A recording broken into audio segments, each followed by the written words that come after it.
Hello all, welcome to the channel Learn Everything கற்க கசடர.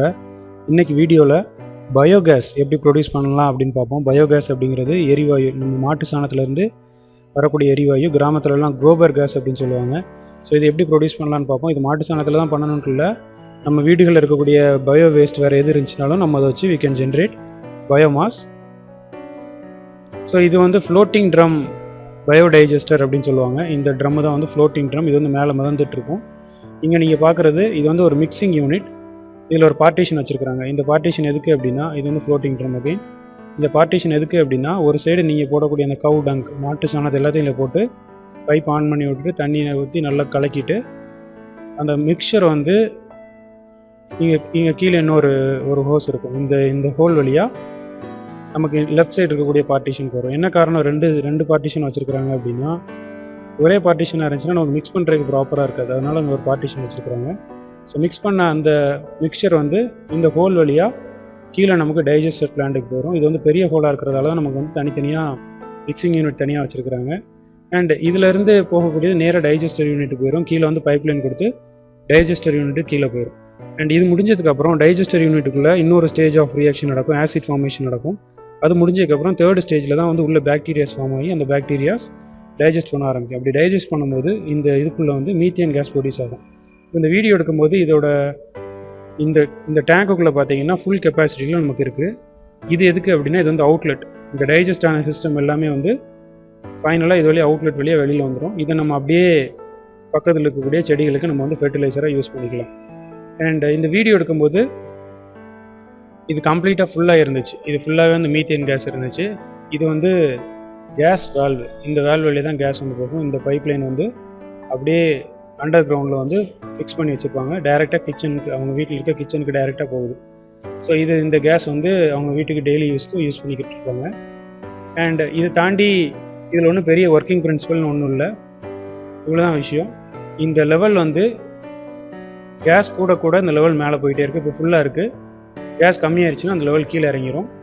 And இதுதான் வந்து செட்டப். இது எப்படி ஒர்க் ஆகும் அப்படின்னா, இனிஷியலாக இந்த காம்போனண்ட், இதில் இருக்கக்கூடிய இந்த காம்போனண்ட் வந்து பைப்லைன் இது வழியாக தான் வந்து மிக்ஸ் பண்ண மிக்சர் எல்லாம் வந்து இங்கே தான் உள்ளே வரும். இது உள்ளே வந்ததுக்கப்புறம் அகெயின் உள்ள டைஜஷன் நடந்து, அந்த டைஜஷன் முடிஞ்சதுக்கப்புறம் அந்த ஸ்லரி எல்லாமே வந்து கலெக்டிங் டேங்க்கு வந்துடும். அந்த டேங்க்கும் நம்ம பார்த்தோம்.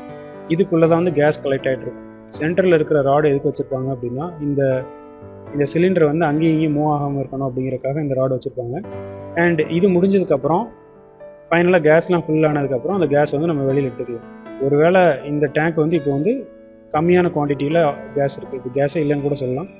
கேஸ் கூட என்ன ஆகும்னா, இந்த டேங்க் வந்து லிஃப்ட் ஆகி மேலே வரைக்கும் வந்துடும். அதுதான் நம்ம இப்போ வீடியோவில் பார்த்தோம். அண்ட் இவ்வளோதான் விஷயம். கண்ட்ரோல் வால்வ் இருக்குது, மிக்சிங் டேங்க் இருக்குது, இன்லெட் பைப் இருக்குது, அப்புறம் அவுட்லெட் பைப் இருக்குது, ஓவர்ஃப்ளோ டேங்க் இருக்குது. அண்ட் இந்த சிஸ்டம் எல்லாமே வந்து அண்டர் கிரவுண்டுக்குள்ளே இருக்கும். நமக்கு வெளியில் எக்ஸ்போஸ் ஆகிருக்கிறது வந்து இந்த ஃப்ளோட்டிங் ட்ரம் மட்டும்தான். Floating drum, mixing unit and overflow tank மட்டும்தான் வெளியில் இருக்கும். மற்ற எல்லாமே வந்து அண்டர் கிரவுண்டில் இருக்கும். ஸோ நீங்கள் ஒரு பர்டிகுலர் டெப்த்துக்கு இதை தோண்டி உள்ளே வைக்கிற மாதிரி இருக்கும்.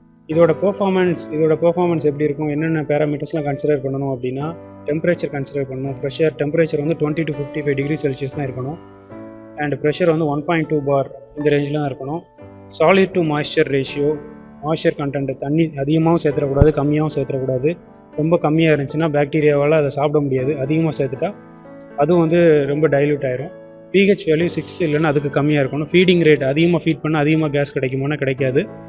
ஃபீடிங் ரேட்டு கம்மியாக தான் இருக்கணும். நீங்கள் ஒருவேளை அதிகமாக போட்டிங்க அப்படின்னா நிறைய வந்து வேஸ்ட் அன்டைஜஸ்ட் ஆகி வெளியில் வந்துடும். ஸோ அதனால் ஃபீடிங் ரேட்டும் ப்ராப்பராக கொடுக்கணும். கார்பன் டு நைட்ரஜன் ரேஷியோ 30:1 இந்த மாதிரி have plenty of details. Mixing or stirring intermediate டைமில் வந்து உள்ளே வந்து நம்ம ஸ்டிர் பண்ணி விட்டுட்டே இருக்கணும். இல்லைனா வந்து ரொம்ப ஹெவியான மெட்டீரியல்ஸ் எல்லாம் கீழே போயிடும். ஸோ அதுவும் வந்து சரியான டைஜஷனுக்கு ப்ராப்பராக இருக்காது.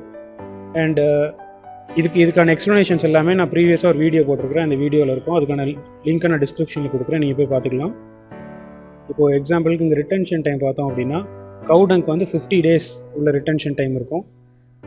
பவுல்ட்ரி ட்ராப்பிங், அதாவது கோழி கழிவுகள்னு சொல்லுவாங்கள்ல, அந்த பவுல்ட்ரி ட்ராப்பிங் வந்து 20 நாள். ரிட்டன்ஷன் டைம்னா அந்த பயோகேஸ் பிளான்ட்டுக்குள்ளே எத்தனை நாள் இருக்குது அப்படிங்கிறத ரிட்டன்ஷன் டைம். இது கவுடங்கிறது 50 நாள் இருக்கும். நைட் சாயில் அப்படின்னா வந்து ஹியூமன் வேஸ்ட், நம்ம ஹியூமனோட வேஸ்ட்டு தான் வந்து நைட் சாயில்னு சொல்லுவாங்க. ஹியூமன் எக்ஸ்க்ரீட்டா, நம்மளோட மனித கழிவுகளும் வந்து நம்ம உள்ளே யூஸ் பண்ணிக்கலாம். அது வந்து 30 days இருக்கும். இப்படி you have plenty of materials. நம்ம வந்து பைப்லைனோட சைஸை பொறுத்து நீங்கள் மெட்டீரியல்ஸ் என்ன வேணாலும் யூஸ் பண்ணிக்கலாம். ரைஸ் ஸ்ட்ரா இருக்குது, சுகர் கேன் டாப்ஸ் இருக்குது, அதுக்கப்புறம் வேறு ஆல்கேஸ் இருக்குது. நீங்கள் எதை வேணாலும் பயோ மெட்டீரியல்ஸ் எதை வேணாலும் உள்ளே போடலாம். காய்கறிகள் போட்டுக்கலாம், எதனாலும் போட்டுக்கலாம்.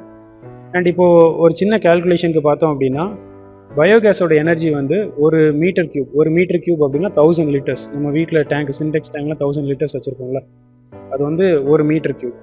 அந்த ஒரு மீட்டர் கியூப் ஆஃப் பயோகேஸ் எவ்வளவு எனர்ஜி நம்ம கொடுக்கணும்னா 6 கிலோவாட் ஹவர். கிலோவாட் ஹவர் அப்படின்னா எலக்ட்ரிசிட்டியை கால்குலேட் பண்ணும்போது ஒரு யூனிட் தான் 1 கிலோவாட் ஹவர். அப்போ ஒரு metre cube of biogas energy வந்து it is equal to 6 units of electricity.